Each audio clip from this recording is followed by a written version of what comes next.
The new year brings new uncertainty to Florence Mall. Its JC Penney store has been listed for sale, joining 3 other mall anchors that were already seeking a buyer. WCPO 9 I-Team reporter Dan Monk sat down with the mayor of Florence, who unveiled a new strategy for the mall's redevelopment.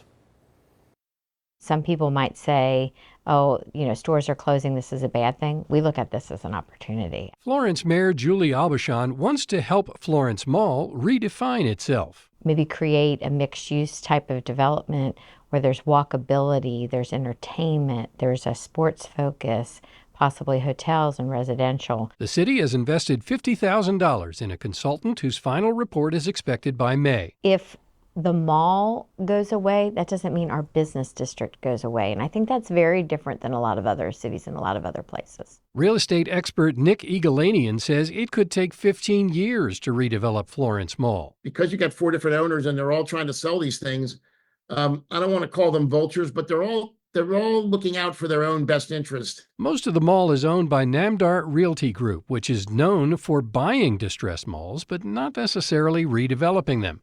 2 of its anchor stores are owned by Macy's, which put them up for sale last summer and may ultimately close them.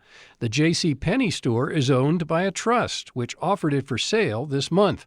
The Sears store closed in 2018. It's been for sale ever since. There's no indication that any of them are trying to redevelop it. There's no indication that any of them are trying to control it. There's no indication that any of them are working with Namdar. So, it's each man for himself. Do you think it'll stay a mall?